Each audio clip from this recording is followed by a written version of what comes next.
નમસ્કાર વિદ્યાર્થી મિત્રો, આજના લેક્ચરમાં આપણે આગળના દાખલા વિશે અભ્યાસ કરીશું. તેમાં પ્રથમ દાખલો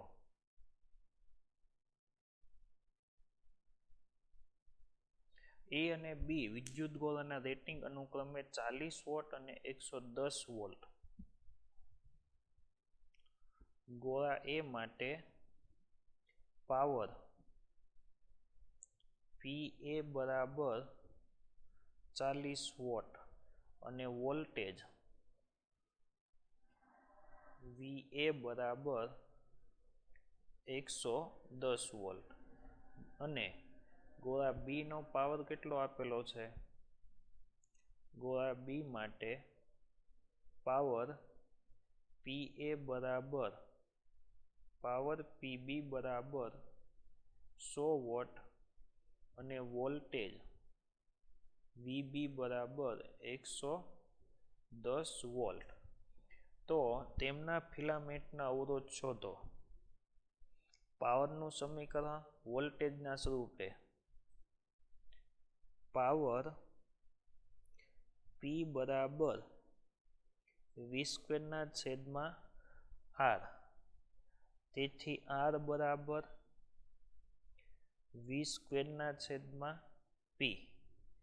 તેથી RA બરાબર VA²/PA અને B નો અવરોધ RB બરાબર VB²/PB.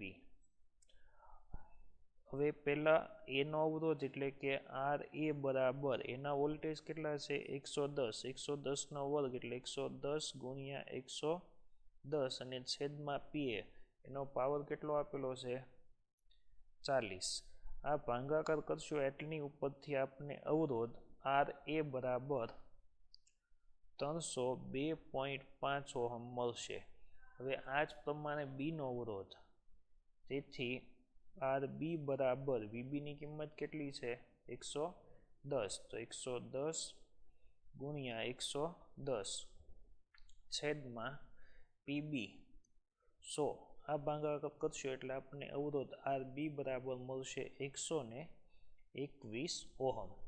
હવે રકમમાં આગળ શું કીધેલું છે કે જો આ વિદ્યુત ગોળાઓને 220 વોલ્ટના સપ્લાય સાથે એમાં જોડવાનું છે? શ્રેણીમાં જોડવામાં આવે તો કયો ગોળો ઉડી જશે? હવે ગોળો ઉડી જશે કે નહીં તે તપાસ કરવા માટે આપણે પ્રવાહની જરૂર પડશે. તો પહેલાં આપણે વિદ્યુત પ્રવાહ ગણી નાખીએ. પાવરનું બીજું સમીકરણ પાવર P બરાબર VI. આ સમીકરણ ઉપરથી વિદ્યુત પ્રવાહ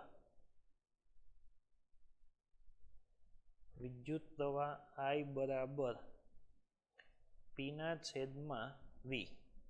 તેથી I એમાંથી વહેતો પ્રવાહ PA/VA અને B માંથી વહેતો પ્રવાહ IB બરાબર PB/VB. તેથી IA બરાબર PA.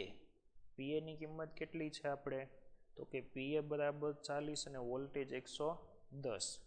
તેથી 40/110. આ ભાગાકાર કરશો એટલે આપણે IA માંથી વહેતો વિદ્યુત પ્રવાહ IA બરાબર 0.36 એમ્પિયર મળશે. હવે આ જ પ્રમાણે IB. તેથી IB બરાબર B ગોળા માટે પાવર અને વોલ્ટેજ. પાવર કેટલો છે? 100 અને વોલ્ટેજ કેટલો છે? 110. તેથી 100/110. આ ભાગાકાર કરશો એટલે આપણને B નો પ્રવાહ IB બરાબર 0.9091 એમ્પિયર મળશે. હવે આ બંને વિદ્યુત ગોળાઓનું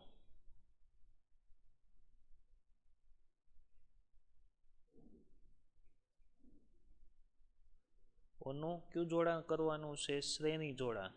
શ્રેણી જોડાણ કરી અને એને કેટલાના સપ્લાય સાથે જોડવાનું છે? તો કે 220 વોલ્ટના સપ્લાય સાથે. પહેલાં તો શ્રેણી જોડાણ માટે પરિણામી અવરોધ R બરાબર શ્રેણી જોડાણમાં અવરોધનો થશે સરવાળો RA પ્લસ RB.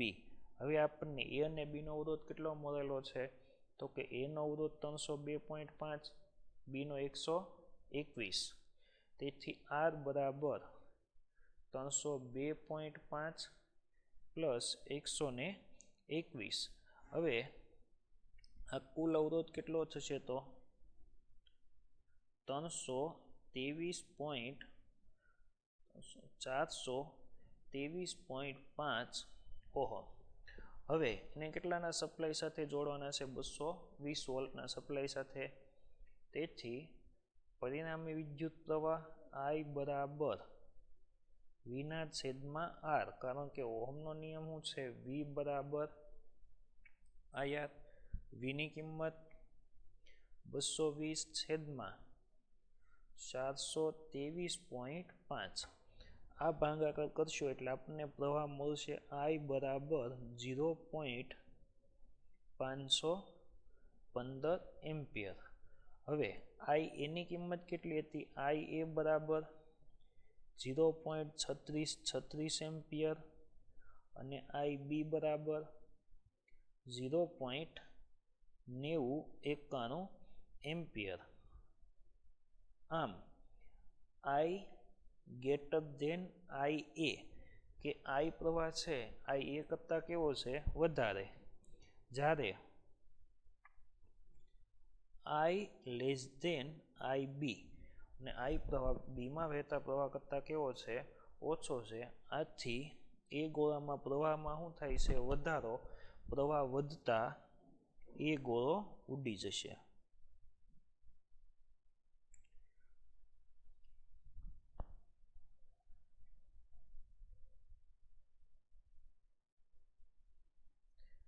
દાખલા નંબર 2.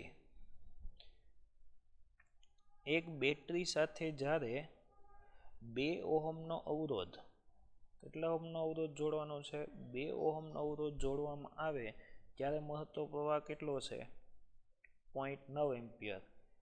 એટલે R1 બરાબર 2 ઓહમ, તો પ્રવાહ I1 બરાબર 0.9 એમ્પિયર. અને હવે અવરોધ R2, જો 7 ઓહમનો અવરોધ જોડવામાં આવે તો મળતો પ્રવાહ કેટલો છે? 0.3. એટલે R2 બરાબર 7 ઓહમ, તો મળતો પ્રવાહ I2 બરાબર 0.3 એમ્પિયર. ટર્મિનલ વોલ્ટેજનું સમીકરણ. ટર્મિનલ વોલ્ટેજ V બરાબર E માઇનસ IR. તેથી Vની જગ્યાએ આપણે શું લખશું? ઓહમના નિયમ મુજબ I ઇન્ટુ કેપિટલ R બરાબર E minus I into small r. EMFને સૂત્રનો કરતા બનાવી તો બેટરીનું EMF E બરાબર I capital R plus I small r. તેથી E બરાબર, હવે પ્રવાહ અને અવરોધની કિંમતને આપણે ક્રમ આપતા I1 capital R1 plus I1 small r બરાબર I2 capital R2 plus I2 into small r, કારણ કે બેટરીનું EMF બદલાતું નથી. હવે આ બંને સમીકરણને સરખાવી એમાંથી આપણે આંતરિક અવરોધ Rને સૂત્રનો કરતા બનાવશું. I1 small r minus I2 small r બરાબર I2 R2 minus I1 R1. હવે આ ભાગમાંથી આપણે સ્મોલ rને કોમન કાઢશું એટલે સમીકરણ બનશે. તેથી સ્મોલ r કૌંસમાં I1 માઇનસ I2 બરાબર I2 R2 minus I1 R1. તેથી સ્મોલ r બરાબર I2 R2 minus I1 R1 છેદમાં I1 માઇનસ I2. હવે સમીકરણમાં બધા પદોની કિંમત મૂકતા તેથી સ્મોલ r બરાબર I2 પ્રવાહ કેટલો છે તો I2 બરાબર 0.3 અને R2 છે 7 0.3 ગુણ્યા 7 માઇનસ હવે I1 અને R1 ની કિંમત I1 કેટલો છે 0.9 અને અવરોધ કેટલો છે 2 ઓહમ 0.9 ગુણ્યા 2 છેદમાં I1 પ્રવાહ 0.9 અને I2 0.3 તેથી સ્મોલ r બરાબર 7 ગુણ્યા 0.3 એટલે 2.1 માઇનસ 2 ગુણ્યા 0.9 એટલે 1.8 છેદમાં બાદબાકી કરશું એટલે આવશે 0.6 બરાબર 0.3 ના છેદમાં 0.6 તેથી r બરાબર 1 ના છેદમાં 2 બરાબર 0.5 ઓહમ. હવે જો આ દાખલા આપણને EMF ગણવાનું પણ કીધું હોય તો EMF નું સૂત્ર તો V બરાબર E માઇનસ IR તેથી EMF E બરાબર V પ્લસ IR તેથી E બરાબર V ની જગ્યાએ I1 R1 પ્લસ પ્રવાહ કેટલો લેવો પડશે I1 R આપણી પાસે બધાની કિંમત છે I1 કેટલો છે 0.9 R1 કેટલો છે 2 ઓહમ I1 0.9 અને R 0.5 બધાની કિંમત મૂકીને બેટરીનું EMF પણ ગણી શકીએ. પછીનો દાખલો એક સમાન EMF E અને સમાન આંતરિક અવરોધ R ધરાવતા n વિદ્યુત કોષોને અવરોધ R સાથે કયા જોડાણમાં જોડવાનો છે સમાંતર જોડવામાં આવે તો R માંથી વહેતો પ્રવાહ. હવે કેટલા વિદ્યુત કોષો લેવાના છે n વિદ્યુત કોષોને કયા જોડાણમાં જોડવાના છે સમાંતરમાં. હવે સમાંતર જોડાણ માટે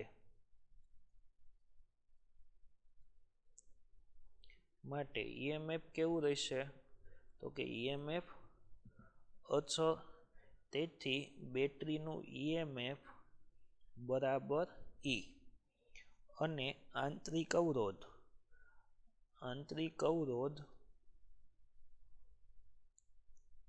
R ટોટલ બરાબર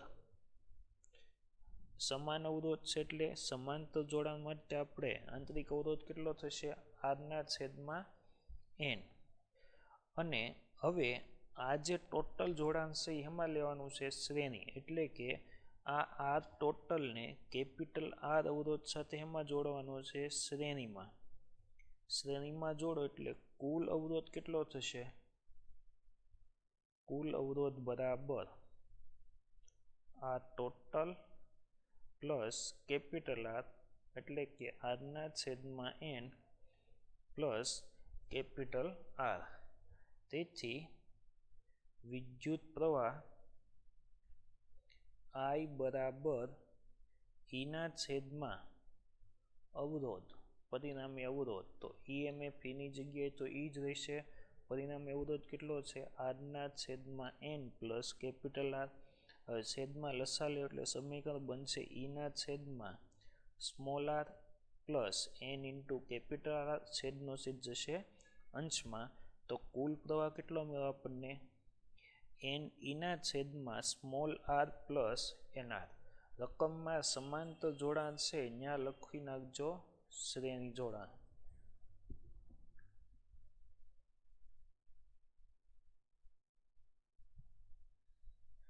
દાખલા નંબર 4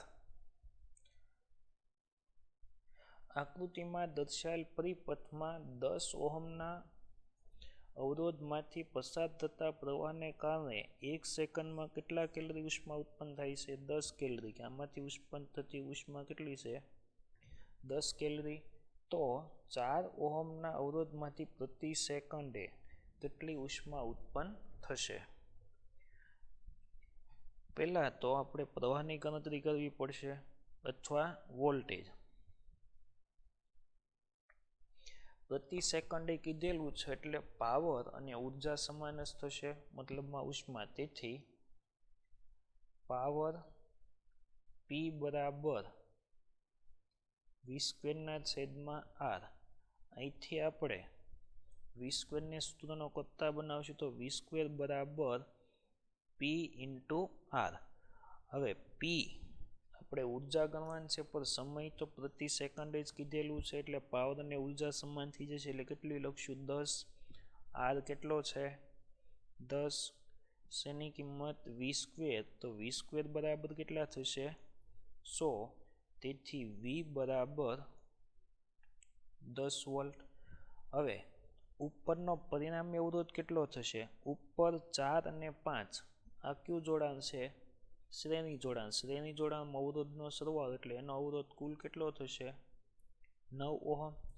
હવે ઉપર 9 ઓહમ અને નીચે 10. આ પરિણામી જોડાણ કયું છે? સમાંતર. તો હવે સમાંતર જોડાણ માટે શું અસર થશે? તો કે વોલ્ટેજ.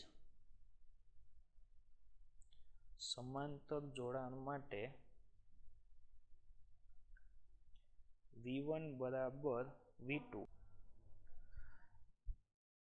તેથી ઉપરની શાખામાં વહેતો પ્રવાહ, જોડાણ કયું છે? સમાંતર. પ્રવાહ I બરાબર v બરાબર IR, તો I બરાબર v/r. ઉપરનો વોલ્ટેજ કેટલો છે? 10. સમાંતર જોડાણ માટે વોલ્ટેજ કેવો છે? અચળ. અને ઉપરના ભાગનો અવરોધ કેટલો છે? 9. તો તેથી આપણે પ્રવાહ કેટલો મેળવો? તો કે I બરાબર 10/9 એમ્પિયર. એટલે પરિપથમાંથી વહેતો પ્રવાહ, ઉપરની શાખામાંથી વહેતો પ્રવાહ કેટલો છે? 10/9 એમ્પિયર. તો આ પ્રવાહનો ઉપયોગ કરી આપણે 4 ઓહમમાંથી વ્યય થતી ઉષ્મા ગણવાની છે. તેથી ઉષ્મા ઉર્જા H બરાબર I²RT. પ્રવાહ કેટલો છે? 10/9 આખા કૌંસનો વર્ગ. અવરોધ કેટલો છે? 4. ને સમય કેટલો લેવાનો છે? પ્રતિ સેકન્ડ એટલે કે 1. તેથી H બરાબર 100/9 નો વર્ગ થશે 81 ગુણ્યા 4 ગુણ્યા 1. આ સમીકરણનો આપણે ભાગાકાર કરશું એટલે જવાબ મળશે આપણને 4.93 કેલરી. આમ 4 ઓહમમાંથી ઉત્પન્ન થતી ઉષ્મા કેટલી હશે? 4.93 કેલરી. જો આની આ 5 ઓહમ માટે પૂછ્યું હોત તો અહીં આપણે અવરોધ બરાબર કેટલા લીધા છે? 4. ત્યાં કેટલા લેવા પડત? 5. દાખલા નંબર 5. 220 વોલ્ટ અને 100 વોટના બે બલ્બ. બેના પાવર કેવા છે? સમાન. P1 બરાબર 100 વોટ અને P2 બરાબર પણ 100 વોટ. ના બે બલ્બ પ્રથમ એમાં જોડવાના છે? શ્રેણીમાં, ને ત્યારબાદ સમાંતર. હવે શ્રેણી જોડાણ માટે પાવર P બરાબર P1 × P2 P1 plus P2, મતલબ 100 ગુણ્યા 100/100 પ્લસ 100. તેથી P બરાબર 100 ગુણ્યા 100 એટલે કેટલા થઈ જાય? 10,000 ને છેદમાં 100 નો સરવાળો કેટલો થશે? 200. આનો ભાગાકાર કરશું આપને જવાબ મળશે 50 વોટ. હવે ત્યારબાદ એમાં જોડવાના છે સમાંતર. સમાંતર જોડાણ માટે પાવર P બરાબર P1 પ્લસ P2. બે પાવર કેટલા છે? 100 વોટ પ્લસ 100 વોટ. તો જવાબ કેટલો મળશે આપણને? 200 વોટ. આ બંને કિસ્સા મળતો શ્રેણી જોડાણમાં મળતો પાવર કેટલો છે? 100 વોટ અને સમાંતર જોડાણમાં મળતો પાવર કેટલો છે? 200 વોટ.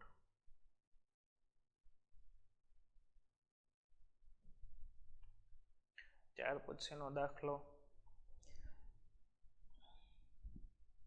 4 વોટના EMFના કોષોનો આંતરિક અવરોધ કેટલો છે? 0.1 ઓહમ. EMF કેટલું આપેલું છે?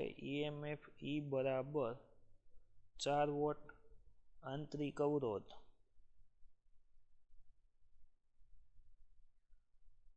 સ્મોલ r બરાબર 0.1 ઓહમ અને બાહ્ય અવરોધ R બરાબર 3.9 ઓહમ. તો આ કોષને સમાંતર વોલ્ટેજ ખાલી જગ્યા હશે.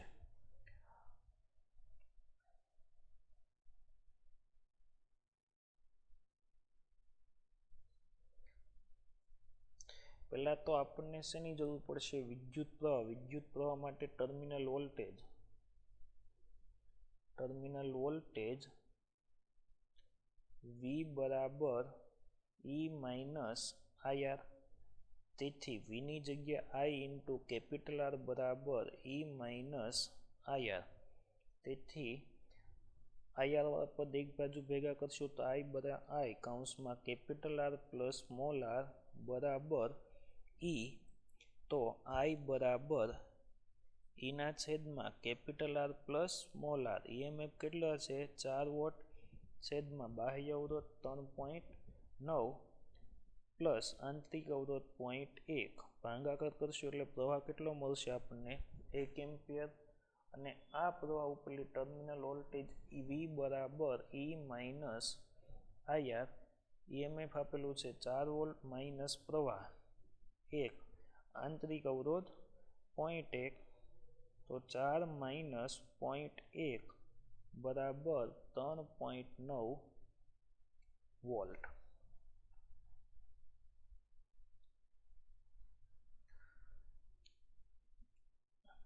પછીનો દાખલો એની પછી 10 વોલ્ટના EMF E બરાબર 10 વોલ્ટ અને આંતરિક અવરોધ સ્મોલ r બરાબર 3 ઓહમ આંતરિક અવરોધવાળી એક બેટરીને અવરોધ સાથે જોડેલ છે. પરિપથમાંથી વહેતો પ્રવાહ કેટલો છે? પ્રવાહ I બરાબર 0.5 એમ્પિયર. તો બેટરીનો ટર્મિનલ વોલ્ટેજ ગણો. ટર્મિનલ વોલ્ટેજ V બરાબર E માઇનસ IR. તેથી V બરાબર EMF કેટલું છે? 10 માઇનસ પ્રવાહ કેટલો છે? 0.5. આંતરિક અવરોધ કેટલો આપેલો છે? 3. તેથી ટર્મિનલ વોલ્ટેજ V બરાબર 10 માઇનસ 1.5. તેથી ટર્મિનલ વોલ્ટેજ V બરાબર 8.5 વોલ્ટ.